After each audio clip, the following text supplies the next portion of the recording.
세계가 한국을 찬양하고 박수치는 걸 제가 직접 이 소름 돋는 경험을 했어서 알려드릴게요.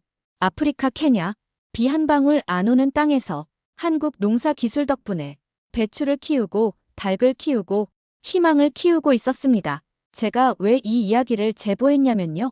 저희 할머니 할아버지 옛날에 굶주리던 그 시절을 이겨낸 우리가 지금은 전 세계의 다른 나라들을 살리고 있어서 세계적으로 한국의 위상이 엄청나요. 제가 실제로 봉사활동 가서 겪은 일을 전해드릴게요. 그 전에 잠깐 구독 버튼 꾹 눌러주세요. 한국을 알리는데 큰 힘이 됩니다. 구독했다고 댓글 남겨주세요. 안녕하세요. 저는 이번에 케냐라는 나라에 농업 봉사활동을 다녀온 김민수라고 합니다. 26살이고요.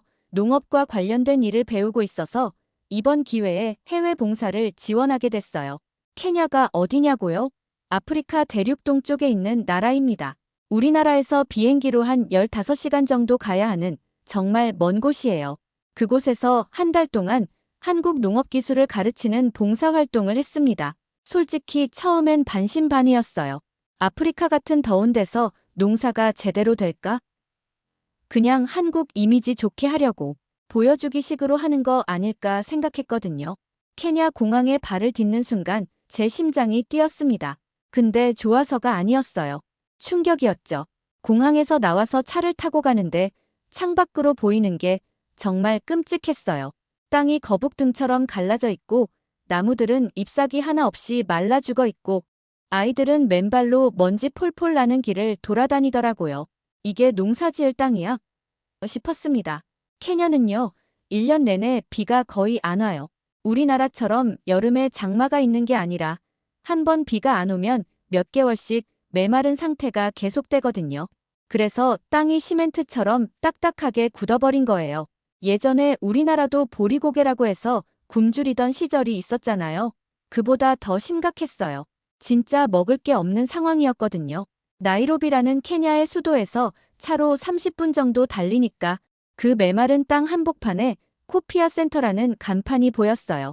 영어로 써져 있었는데 한국어로 번역하면 한국국제협력단 농업기술센터 정도 되겠습니다. 쉽게 말해서 한국 사람들이 세운 농사학교예요. 그 앞에 태극기가 펄럭이고 있더라고요. 아, 그 순간 제 마음이 복잡했어요. 뭔가 뭉클하면서도 진짜 이 메마른 땅에서 뭔가 될까? 의심 반, 기대 반이었죠. 센터 안으로 들어가니까 한국 사람들이 열심히 일하고 있더라고요. 그런데 여기서 잠깐 이 센터가 뭔지부터 설명드릴게요. 제가 처음 봤을 때도 정말 신기했거든요. 이 센터는요, 우리나라에서 만든 농사학교예요. 정식 이름은 한국해외농업기술개발사업센터라고 하는데 너무 길죠? 그래서 줄여서 코피아 센터라고 부르더라고요. 우리나라 정부에서 가난하고 굶주리는 나라들의 농사기술을 가르쳐 주려고 만든 거예요. 전 세계 24개 나라에 이런 센터를 세웠는데 우리나라 세금으로 만든 거거든요. 생각해 보세요. 예전에 우리나라가 못 살 때는 외국에서 도움을 받았잖아요. 미군들이 주는 초콜릿, 밀가루 받아먹던 시절 있었죠? 이제는 우리가 다른 나라를 도와주는 입장이 된 거예요. 정말 자랑스럽지 않나요? 케냐 센터는 그 중에서도 가장 성과가 좋다고 하더라고요. 케냐 현지 언론에서도 취재하러 올 정도래요. 거기서 만난 김충의 소장님, 50대쯤 되시는 분인데 완전 농사꾼 같으셨어요. 얼굴은 아프리카 햇볕에 까맣게 타고 손은 흙일 하느라 거칠어져 있고요. 마치 우리 시골 아버지들 같은 느낌이었어요. 여기 와서 벌써 5년이 넘었어요. 소장님이 말씀하시더라고요.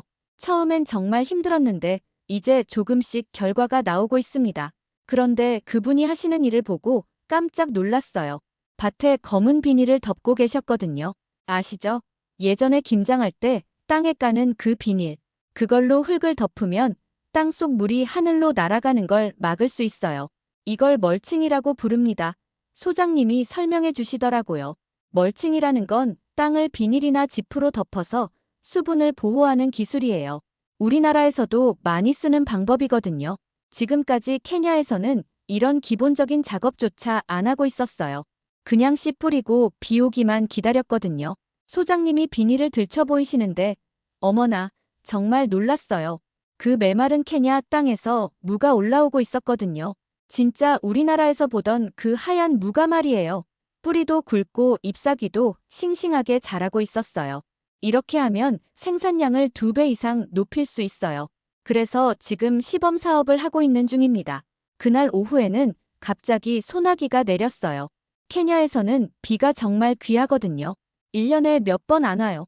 그런데 신기한 게 비가 오니까 한국 단원들과 케냐 직원들이 모두 환호성을 질렀어요. 비다, 비야 하면서 다들 웃음꽃이 활짝 피었거든요. 마치 어린아이들처럼 기뻐하더라고요. 교육하던 걸 멈추고 모두 급하게 처마 밑으로 피했는데 그런데도 얼굴에는 웃음이 가득했어요. 비만 오면 모두들 행복해야 합니다. 소장님이 웃으시면서 말씀하시더라고요. 1년 내내 비가 안 오기 때문에 비만 오면 물 주는 일도 안 해도 되고 작물도 잘 자라거든요. 농사 짓는 사람은 맨날 언제 비 올까 걱정만 하고 있어요. 그 순간 깨달았어요.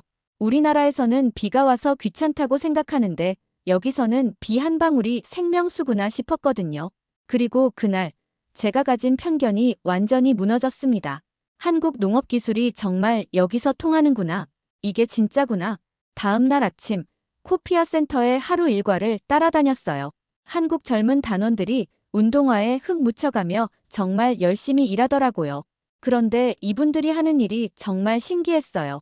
그냥 막 농사 짓는 게 아니라 마치 과학 실험하듯이 하더라고요.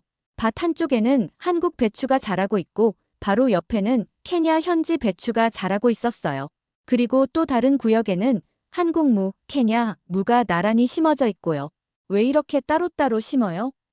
제가 물어봤더니 단원 한 분이 설명해 주시더라고요. 우리나라 작물이랑 케냐 작물이랑 비교해서 어떤 게 더 잘 자라고 어떤 게 이 환경에서 더 우수한지 확인하기 위해서 데이터를 모으고 있어요. 데이터라는 건 쉽게 말해서 기록이에요. 매일매일 작물이 얼마나 자랐는지, 병은 안 걸렸는지, 물은 얼마나 줬는지 다 적어두는 거죠. 정말 신기했어요. 노트에다가 날짜별로 작물 상태를 일일이 기록하고 있더라고요. 마치 옛날 우리 어른들이 농사일기 쓰던 것처럼요. 3월 15일 한국 무 마이너스 잎길이 12cm, 케냐 무 마이너스 잎길이 8cm 이런 식으로 말이에요. 그런데 여기서 정말 놀라운 걸 발견했어요. 한국에서 가져온 씨앗으로 기른 작물들이 케냐 현지 작물보다 훨씬 잘 자라고 있었거든요. 특히 양배추는 정말 대단했어요. 케냐 양배추는 작고 잎이 누렇게 시들어 있는데 한국 양배추는 크고 싱싱하게 자라고 있었어요. 케냐 사람들이 양배추를 많이 안 먹어요. 단원분이 설명해 주시더라고요. 그래서 제대로 기르는 방법도 모르고 좋은 품종도 없었거든요. 품종이라는 건 쉽게 말해서 종류예요. 같은 배추라도 김치용 배추, 쌈용 배추 이렇게 다른 것처럼 각각 특성이 다른 거죠. 그런데 한국에서 가져온 양배추 품종은 더위에도 강하고 병에도 잘 안 걸리고 크기도 훨씬 컸어요. 이거 보세요. 단원분이 자랑스럽게 보여주시더라고요. 이 양배추 하나가 케냐 양배추 3개만큼 무거워요. 정말이었어요. 한국 양배추는 제 2손으로도 겨우 들 정도로 크고 단단했거든요. 그리고 또 신기한 게 무도 완전히 달랐어요. 케냐 사람들은 무를 거의 안 먹는다고 하더라고요. 그래서 제대로 된 무 농사법이 없었대요. 한국 무는 정말 달고 아삭아삭해요.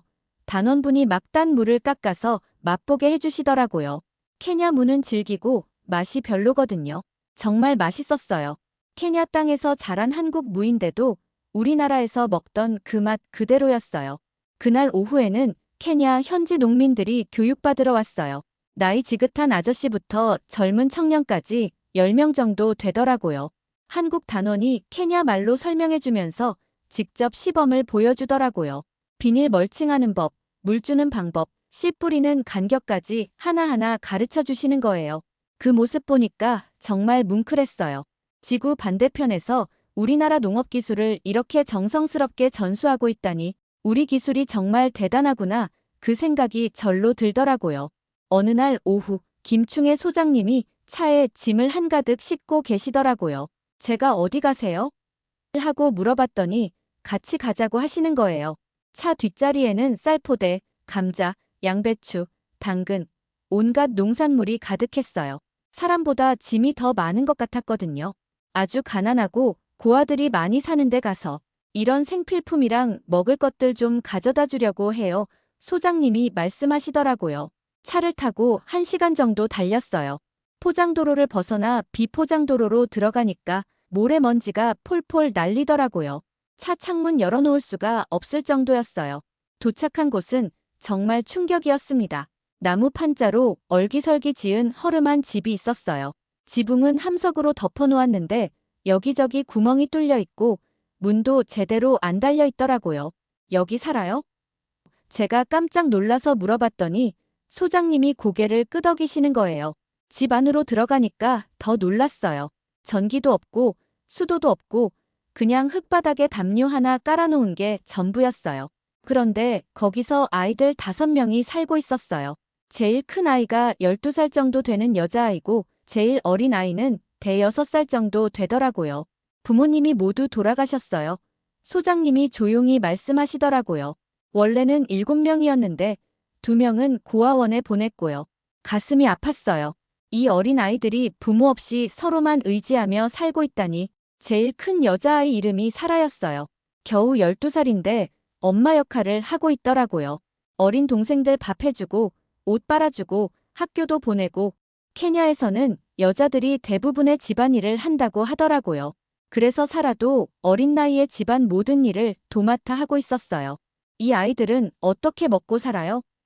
제가 물어봤더니 소장님이 씁쓸하게 웃으시더라고요. 학교 선생님이 가끔 쌀을 가져다 줘요. 그거 말고는 뭐 별로 없어요. 정말 가슴이 아팠어요.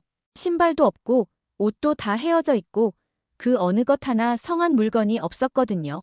그런데 신기한 게 아이들이 우리를 보고도 전혀 무서워하지 않더라고요. 오히려 환하게 웃으면서 다가왔어요. 소장님이 가져온 쌀을 내려주시니까 사라가 눈물을 글썽이면서 고맙다고 하더라고요. 케냐 말로 뭐라 하는데 통역해주니까 정말 고맙습니다라는 뜻이었어요. 그날 저녁 아이들이 쌀밥을 지어 먹는 모습을 봤어요. 반찬은 없었어요. 그냥 쌀밥에 소금 조금 뿌려서 먹는데 그렇게 맛있게 먹더라고요. 투정 한 번 안 부리고 잘 먹겠습니다. 하고 웃으면서 먹는 거예요. 그 모습 보니까 제 마음이 너무 아팠어요. 우리나라 아이들은 반찬 없다고 투정 부리는데 이 아이들은 쌀밥만으로도 이렇게 기뻐하다니. 소장님이 조용히 말씀하시더라고요. 이런 가정들을 많이 찾아내서 우리가 농산물을 생산하고 있으니까 조금이라도 도움이 될 수 있게 해야겠어요. 그날 밤 센터로 돌아오는 길에 제 마음이 정말 무거웠어요. 그런데 한편으로는 자랑스럽기도 했어요. 우리나라 사람들이 이 먼 땅에서 이런 일을 하고 있다니 정말 대단하다는 생각이 들었거든요. 다음 날 아침 코피아 센터에서 또 다른 신기한 광경을 봤어요. 삐약삐약삐약 어디선가 병아리 우는 소리가 들리더라고요. 소리를 따라가니까 센터 한편에 닭장이 있었어요. 그런데 이게 보통 닭이 아니었어요. 이게 케냐 전통 닭이에요. 단원 한 분이 설명해 주시더라고요. 아주 예전부터 케냐에서 키워오던 토종 닭이거든요. 케냐에서는 닭이 정말 귀한 음식이래요. 우리나라로 치면 한우 같은 거죠. 그래서 귀한 손님이 오면 닭을 잡아서 대접할 정도라고 하더라고요. 그런데 왜 닭을 키워요?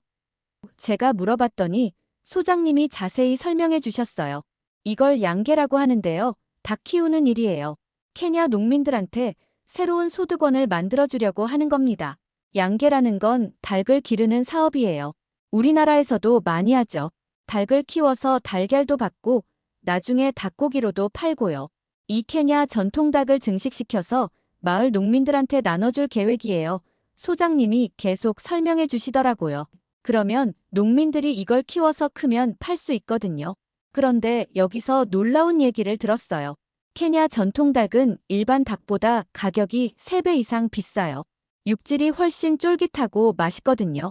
정말이었어요. 케냐 사람들은 이 토종 닭을 최고로 쳐준대요. 우리나라에서 토종 닭 좋아하는 것처럼요. 닭 한 마리만 잘 키워도 한 달 생활비를 벌 수 있어요. 단원분이 설명해 주시더라고요. 정말 좋은 농가 소득원이에요. 소득원이라는 건 돈을 벌 수 있는 방법이라는 뜻이에요. 쉽게 말해서 돈벌이죠. 병아리들을 보니까 정말 귀여웠어요. 노란 털에 까만 눈망울이 동그랗고 삐약삐약 울면서 서로 붙어 다니더라고요. 이 작은 병아리들이 케냐 농민들의 희망이 될 거예요. 소장님이 말씀하시는데 정말 뭉클했어요. 그날 오후에는 실제로 양계 마을을 방문했어요. 센터에서 차로 1시간 정도 가니까 나이로비 인근에 있는 작은 마을이었어요. 거기서 정말 신기한 광경을 봤어요. 마을 한복판에 큰 닭장이 있었는데 닭들이 우글우글하게 많더라고요. 몇 마리나 되는지 셀 수도 없을 정도였어요. 여기가 코피아에서 지원한 양계 마을이에요. 소장님이 자랑스럽게 말씀하시더라고요. 마을 촌장님이 나와서 우리를 맞아주셨는데 정말 기뻐하시더라고요. 케냐 말로 막 뭐라 하시는데 통역해보니까 고맙다는 얘기였어요. 전에는 정말 가난했어요. 촌장님이 말씀하시더라고요. 하루에 한 끼도 못 먹을 때가 많았거든요. 그런데 이제는 달걀만 팔아도 생활할 수 있어요. 정말이었어요. 닭장 안에서 달걀을 주워 모으는데 바구니가 가득 찰 정도였어요. 하루에 달걀이 몇 개나 나와요? 제가 물어봤더니 보통 50개에서 70개 정도 나와요라고 하시더라고요. 계산해보니까 정말 대단했어요. 달걀 하나에 우리 돈으로 200원 정도 한다면 하루에 10,000원에서 14,000원 정도 버는 거거든요. 케냐에서는 그 돈이면 한 가족이 하루 충분히 먹고 살 수 있는 돈이래요. 코피아에서 닭 키우는 방법을 가르쳐 줬어요. 촌장님이 계속 설명해 주시더라고요. 사료 주는 법, 병 예방하는 법, 닭장 관리하는 법까지 다 배웠거든요. 그 모습 보니까 정말 뿌듯했어요. 우리나라 기술로 이 마을 사람들이 자립할 수 있게 된 거잖아요. 이제는 다른 마을에도 이 방법을 가르쳐 주고 있어요. 소장님이 말씀하시더라고요. 성공한 마을이 다른 마을을 도와주는 거죠. 정말 감동적이었어요. 작은 병아리 몇 마리가 마을 전체를 바꿔놓은 거니까요. 다음 날 아침, 소장님이 오늘은 학교에 가볼까요? 하시더라고요. 센터에서 차로 30분 정도 가니까 시골에 있는 초등학교가 나왔어요. 그런데 이 학교가 정말 안쓰러웠어요. 건물은 낡아서 페인트가 다 벗겨져 있고 운동장은 그냥 흙바닥이었어요. 그런데 더 놀라운 건 아이들이 점심도 못 먹고 다닌다는 거였어요. 여기가 가장 가난한 학생들이 다니는 학교예요. 소장님이 설명해 주시더라고요. 그래서 저희가 이 학교를 선택해서 집중적으로 도와주고 있어요. 학교 교장 선생님이 나와서 우리를 맞아주셨는데 정말 고마워 하시더라고요. 코피아에서 아이들 시험 볼 때 감자까지 가져다 줬어요. 교장 선생님이 말씀하시더라고요. 덕분에 아이들이 배고프지 않게 시험을 볼 수 있었거든요. 생각해보세요. 시험 보는데 배가 고프면 집중이 안 되잖아요. 그래서 시험 때마다 코피아에서 감자를 삶아서 가져다 준다는 거예요. 교실로 들어가니까 아이들이 수업을 받고 있었어요. 그런데 책상도 의자도 다 낡아서 삐걱거리고 칠판도 제대로 안 지워지더라고요. 안녕하세요. 아이들이 우리를 보고 환하게 웃으면서 인사하더라고요. 그런데 그 웃음이 참 애틋했어요. 이렇게 어려운 환경에서도 밝게 웃을 수 있다니. 소장님이 아이들한테 농업에 대해 강의를 해주셨어요. 케냐 말로 통역해가면서요. 농사가 얼마나 중요한지, 어떻게 하면 더 많은 농산물을 기를 수 있는지 배워야 해요. 소장님이 아이들에게 말씀하시더라고요. 아이들이 정말 진지하게 들었어요. 눈을 반짝반짝 빛내면서 궁금한 게 있으면 손 번쩍 들고 질문하고요. 강의가 끝나고 나서는 실습 시간이었어요. 학교 뒤쪽으로 가니까 큰 텃밭이 있더라고요.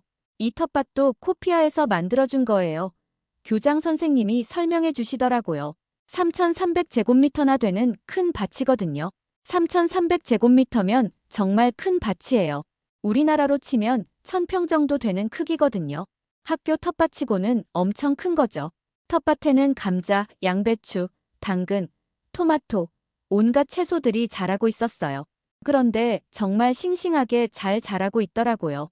이제 아이들이 직접 농사지어서 점심을 해결해요. 교장 선생님이 자랑스럽게 말씀하시더라고요. 예전에는 굶고 다니는 아이들이 많았는데 이제는 그런 일이 없어졌어요. 소장님이 아이들한테 직접 시범을 보여주셨어요. 호미로 땅을 파는 법, 씨앗 심는 간격, 물 주는 방법까지 하나하나 가르쳐 주시더라고요. 이렇게 해야 해요. 너무 깊이 심으면 안 나오고 너무 얕게 심으면 말라 죽어요. 소장님이 아이들에게 보여주시면서 설명하시더라고요. 아이들도 그 마음을 아는지 정말 열심히 따라했어요. 작은 손으로 호미 잡고 땀 흘리면서 땅을 파고 조심조심 씨앗을 심더라고요. 선생님, 이렇게 하는 거 맞아요? 한 아이가 케냐 말로 물어보더라고요. 통역해보니까 정말 순수한 질문이었어요. 맞아요, 잘했어요. 소장님이 웃으시면서 아이 머리를 쓰다듬어 주시더라고요. 그 모습 보니까 정말 뭉클했어요. 예전에 우리나라 국민학교에서도 이런 학습밭이 있었잖아요. 그때 생각이 났어요. 근데 이건 아이들 생명이 달린 진짜 중요한 밭이었거든요. 이 텃밭 덕분에 아이들이 자연을 배우고 농사도 배우고 배고픔도 해결해요. 교장 선생님이 말씀하시더라고요. 일석삼조죠. 일석삼조라는 건 한 가지 일로 세 가지 좋은 결과를 얻는다는 뜻이에요. 소장님이 말씀하시더라고요. 현대 농업 기술이 얼마나 많은 농산물을 생산하는데 도움이 되는지 이런 걸 어린 나이부터 배워서 자기 스스로 깨우치게 하는 거예요. 그래서 아이들을 일찍부터 교육시키는 겁니다. 정말 멀리 내다보는 교육이었어요. 당장 배고픔을 해결하는 것도 중요하지만 아이들이 커서 더 나은 농사를 지을 수 있게 미리 가르쳐 주는 거죠. 수업이 끝나고 돌아오는 길에 아이들이 우리를 배웅해줬어요. 작은 손 흔들면서 고맙습니다 하고 케냐 말로 인사하더라고요. 그 순간 정말 자랑스러웠어요. 우리나라 사람들이 이렇게 아이들의 미래까지 생각해서 도와주고 있다니. 며칠 후 정말 신기한 곳에 갔어요. 센터에서 차로 2시간 정도 가니까 무아마을이라는 데가 나오더라고요. 여기는 물이 많은 마을이에요. 소장님이 설명해 주시더라고요. 그래서 벼농사 연구하는 마을로 지정했어요. 벼농사요? 아프리카에서 벼농사가 된다고요? 정말 신기했어요. 케냐에서도 쌀을 먹기는 하는데 대부분 수입해서 먹는데요. 인도나 파키스탄에서 사오는 거죠. 그런데 그 쌀이 케냐 사람들 입맛에 안 맞는다는 거예요. 케냐 사람들은 찰기가 적고 푸석푸석한 쌀을 좋아해요. 단원 한 분이 설명해 주시더라고요. 우리나라 쌀처럼 찰진 쌀은 별로 안 좋아하거든요. 나라마다 좋아하는 쌀 맛이 다르다니 정말 신기했어요. 그런데 여기서 더 놀라운 일이 벌어졌어요. 마을 한복판에 하얀 쌀밥이 7그릇이나 차려져 있는 거예요. 뭐 하는 거예요? 제가 물어봤더니 정말 놀라운 얘기를 들었어요. 다양한 품종의 쌀로 밥을 지어서 맛을 비교해 보는 거예요. 소장님이 설명해 주시더라고요. 품종이라는 건 쉽게 말해서 종류예요. 같은 쌀이라도 맛도 다르고 모양도 다르고 자라는 환경도 다른 여러 종류가 있거든요. 한국 쌀 품종과 케냐 토종, 쌀 품종을 섞어서 새로운 품종을 만들고 있어요. 단원분이 자세히 설명해 주시더라고요. 이게 정말 대단한 일이었어요. 그냥 막 섞는 게 아니라 과학적으로 연구해서 만드는 거거든요. 마을 사람들이 하나씩 밥을 떠서 맛을 보더라고요. 그리고 종이에다가 뭔가 적어주고요. 어떤 맛이 제일 좋은지 점수를 매기는 거예요. 통역해 주시더라고요. 정말 신중하게 맛을 보시더라고요. 한 숟가락 먹고 씹어보고 또 한 숟가락 먹고 마치 와인 맛보는 사람처럼요.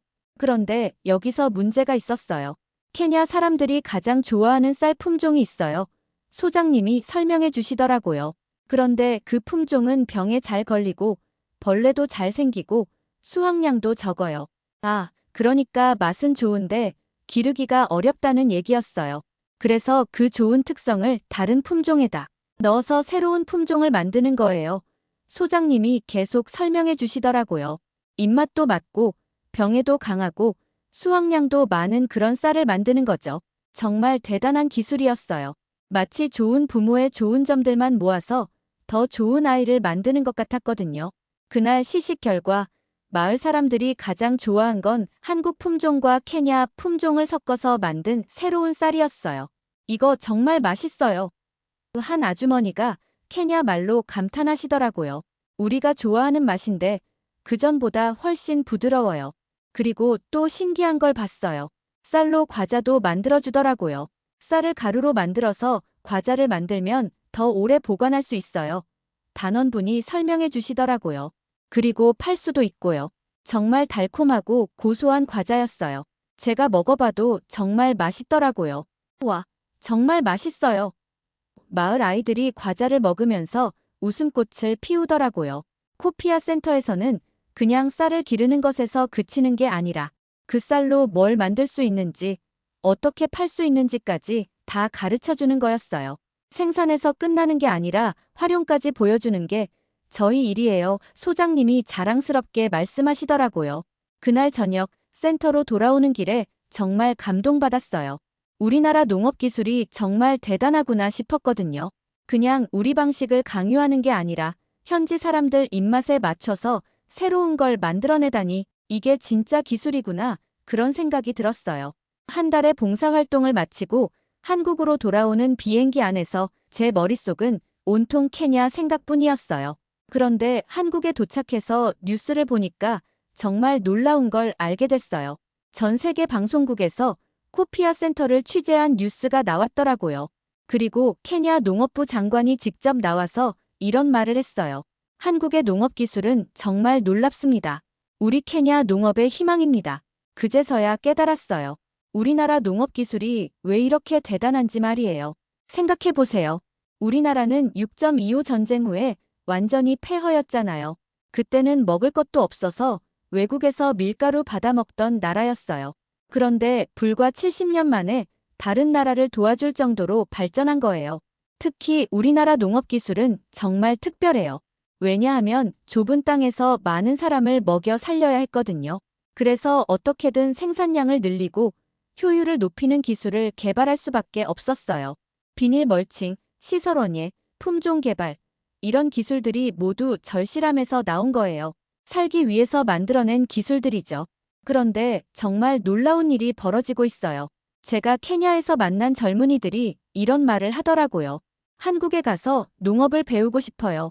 한국 대학교에서 농업 공부하면 케냐로 돌아와서 우리 마을을 발전시킬 수 있을 거예요. 정말이에요.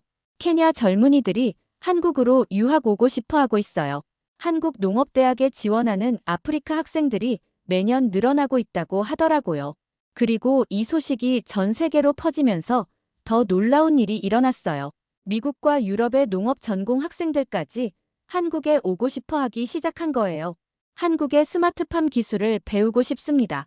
한국의 품종 개발 기술은 세계 최고 수준이라고 들었어요. 작은 땅에서 최대 생산량을 내는 한국 농법을 배워서 우리나라에 적용하고 싶어요. 제가 돌아온 후에 인터넷을 찾아보니까 정말 깜짝 놀랐어요. 전 세계 농업 관련 포럼에서 한국 농업 기술에 대한 글들이 엄청나게 많았거든요. 심지어 네덜란드, 독일 같은 농업 선진국 학생들까지 한국 농업대학 교환학생으로 오고 싶어 한다는 거예요. 왜 하필 한국이야? 하고 궁금했는데 그 이유를 알고 나니까 정말 자랑스러웠어요. 첫 번째는 기술력이에요. 우리나라는 세계에서 가장 좁은 땅에서 가장 많은 사람을 먹여 살리는 나라예요. 이런 극한 상황에서 나온 기술은 정말 효율적이고 실용적이거든요. 두 번째는 마음이에요. 한국은 기술만 전수하는 게 아니라 진심으로 상대방을 생각해요. 케냐에서 봤듯이 한국 사람들은 현지인들과 함께 살아가려고 하거든요.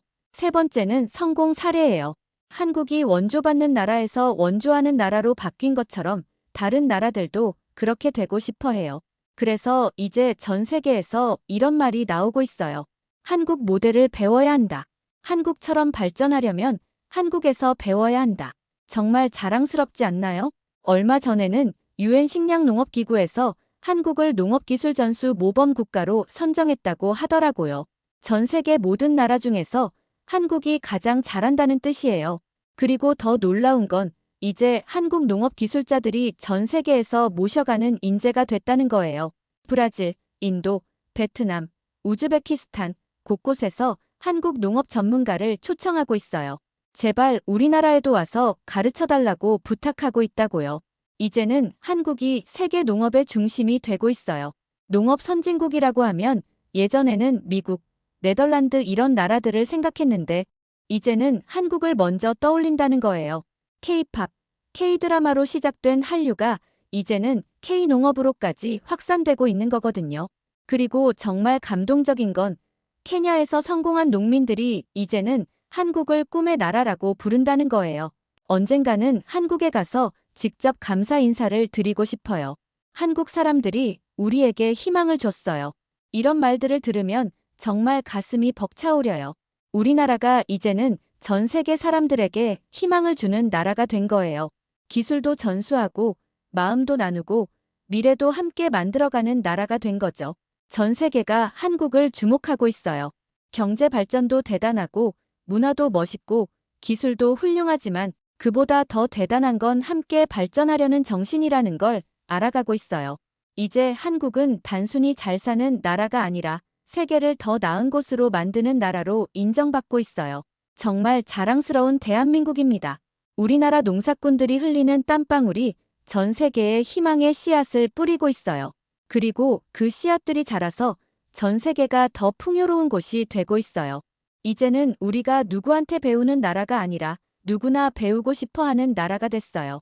전 세계 곳곳에서 대한민국을 향한 존경과 감사의 목소리가 들려와요.